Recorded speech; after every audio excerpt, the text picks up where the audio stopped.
Janeiro de 1947. Em Los Angeles, numa manhã fria, um achado horrendo transforma-se num dos maiores mistérios criminais da história norte-americana.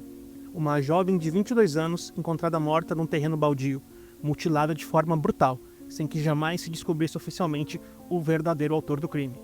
Seu nome era Elizabeth Short, e a mídia então a chamou de Dália Negra. Elizabeth Short nasceu em 29 de julho de 1924, em Hyde Park, Boston, Massachusetts. Filha de Cleo e Phoebe Short, Elizabeth cresceu durante a Grande Depressão. Seu pai abandonou a família quando ela tinha apenas 5 anos, deixando para trás um carro perto de uma ponte.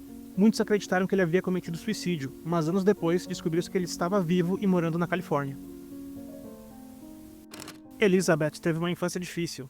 Ela sofria de asma crônica e problemas respiratórios graves, o que a levou a buscar climas mais quentes. Em 1943, aos 19 anos, mudou-se para Vallejo, na Califórnia, onde trabalhou brevemente numa base militar durante a Segunda Guerra Mundial. Foi ali que suas impressões digitais foram registradas, um detalhe que seria crucial para sua identificação anos depois. Embora muito se fale que ela era aspirante a atriz em Hollywood, na realidade não há registros comprovados de trabalhos como atriz ou emprego fixo na indústria do cinema. Elizabeth transitava entre a Califórnia, Massachusetts e até a Flórida, tentando encontrar o seu lugar. Nos últimos meses de vida, vivia também de forma instável em Los Angeles, hospedando-se em casas de conhecidos e em hotéis baratos.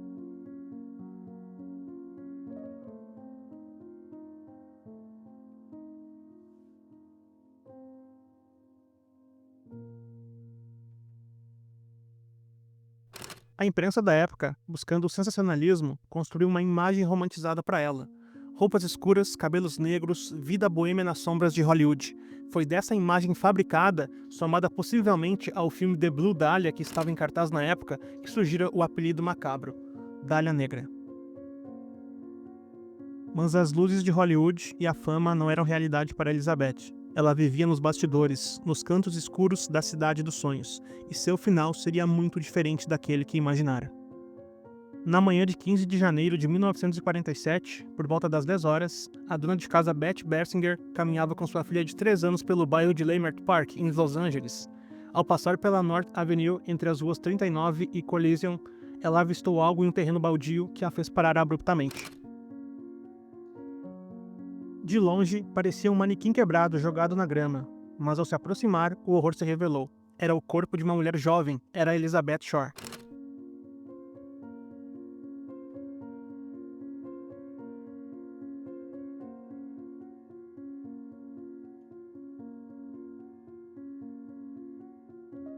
O corpo havia sido cortado ao meio, na altura da cintura. Estava completamente drenado de sangue, lavado e posicionado de uma forma quase teatral, os braços erguidos acima da cabeça e as pernas abertas.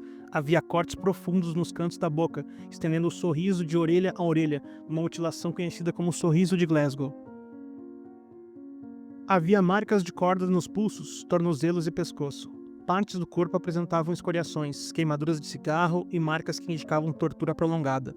O corpo estava tão limpo que não havia vestígios de sangue no local, o que levou a polícia a concluir que o assassinato ocorreu em outro lugar, e o corpo foi transportado e cuidadosamente posicionado no terreno baldio durante a madrugada. A cena grotesca não chocou apenas a polícia, mas toda a população. A natureza meticulosa da mutilação levou os investigadores a suspeitarem de que o assassino tivesse algum tipo de conhecimento médico ou anatômico. Os cortes eram precisos e milimetricamente cirúrgicos, embora as análises modernas questionem se isso era de fato uma perícia real ou apenas cuidado extremo para evitar deixar rastros. Suas impressões digitais, registradas durante seu trabalho na base militar anos antes, foram enviadas para o FBI. Em poucas horas, sabiam quem era a vítima, e o caso ganhou seu nome sinistro, Black Dahlia, ou Dália Negra.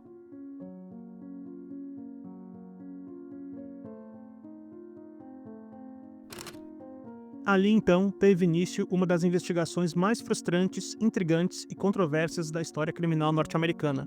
Um rastro de suspeitas, confissões falsas, pacotes anônimos e décadas de silêncio oficial.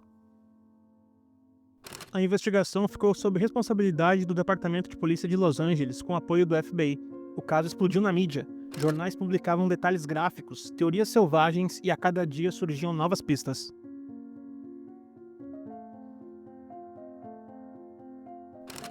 O último local onde Elizabeth foi vista com vida foi o Biltmore Hotel, no centro de Los Angeles, em 9 de janeiro de 1947, 6 dias antes da descoberta de seu corpo. Depois disso, seu paradeiro permaneceu um mistério. Nos dias seguintes à descoberta, a polícia recebeu centenas de confissões. Ao longo dos anos, esse número ultrapassou 500 pessoas alegando terem matado a Dália Negra. A grande maioria foi descartada por falta de evidências concretas ou porque as confissões tinham álibis sólidos. Mas algo ainda mais estranho aconteceu. Em 24 de janeiro de 1947, 9 dias após a descoberta do corpo, um pacote anônimo chegou aos escritórios de um jornal em Los Angeles. Dentro dele, a certidão de nascimento de Elizabeth, fotografias, cartões de visita e um pequeno caderno com endereços com o nome de Mark Hansen gravado na capa. A carta que acompanhava o pacote tinha palavras recortadas de jornais formando a mensagem: "Aqui estão os pertences de Dália." A carta segue a seguir. O envelope e os objetos tinham sido meticulosamente limpos com gasolina, assim como o corpo. Mark Hansen era dono de um clube noturno em Hollywood. Elizabeth havia se hospedado em sua casa semanas antes de sua morte. Ele foi investigado, mas nunca acusado. A carta prometida no pacote nunca chegou. Dada a natureza dos cortes e da drenagem completa do sangue do corpo, a teoria de que o assassino tinha formação médica ou algum tipo de conhecimento na área ganhou força. Estudantes de medicina da University of Southern California foram investigados. Hospitais, clínicas e necrotérios, todos foram vasculhados em busca de pistas. Um dos suspeitos que ganhou mais atenção nas últimas décadas foi George Hodel, um médico proeminente de Los Angeles. Em 2003, seu filho, o ex-detetive Steve Hodel, publicou um livro acusando o próprio pai de ser o assassino da Dália Negra. Steve apresentou evidências circunstanciais, gravações antigas de escutas telefônicas e a conexão entre seu pai e a vítima, mas a teoria permanece controversa e não é aceita universalmente pelos investigadores. Apesar de centenas de suspeitos, das confissões, dos pacotes misteriosos, das escutas, das investigações que se estenderam por décadas, nenhum acusado foi formalmente levado a julgamento pelo assassinato de Elizabeth Shore, e o caso permanece oficialmente sem solução até hoje. Os anos passaram. A manchete Dália Negra virou lenda urbana, inspiração para filmes, livros, teorias da conspiração. Hollywood absorveu o horror e o transformou em mito, e o mistério seguiu, como uma sombra que nunca desaparece. Mas por que o caso Dália Negra ainda continua sendo tão comentado, mesmo tendo passado mais de 7 décadas? Eu acredito que existem algumas razões profundas para essa obsessão coletiva. Acredito que o primeiro ponto que fixou esse caso no imaginário coletivo é a brutalidade quase teatral do crime. O corte preciso, a drenagem completa do sangue, a limpeza meticulosa, o posicionamento do corpo como se fosse uma obra macabra. Tudo isso sugere uma premeditação, controle e uma mente profundamente perturbada. O segundo ponto é o papel da mídia.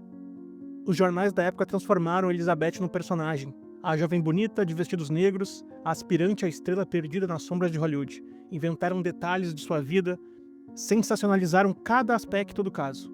O apelido Dália Negra não veio da polícia, mas da imprensa, provavelmente inspirado pelo filme noir The Blue Dahlia, como já informado anteriormente, que estava em cartaz na mesma época do assassinato dela.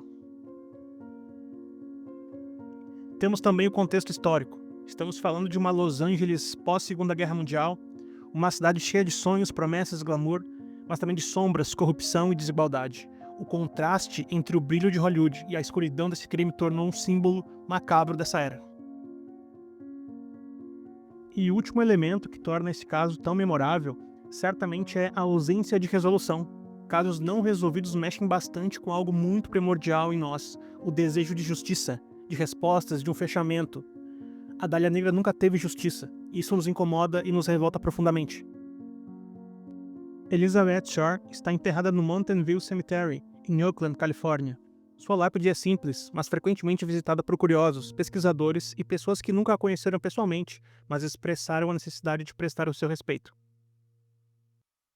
No cinema, na literatura e na cultura popular, a Dália Negra, Elizabeth Shore, permanece viva. Não pela vida que teve, mas pelo mistério eterno que deixou para trás. Hoje, quase 80 anos depois, o caso de Elizabeth Shore permanece oficialmente como um dos maiores enigmas criminais da história dos Estados Unidos. Quem foi o assassino? Por que aquela cena macabra foi montada daquela forma? Foi um crime de ódio, sadismo, vingança? Foi alguém que a conhecia intimamente ou um predador oportunista? Talvez nunca saibamos com certeza.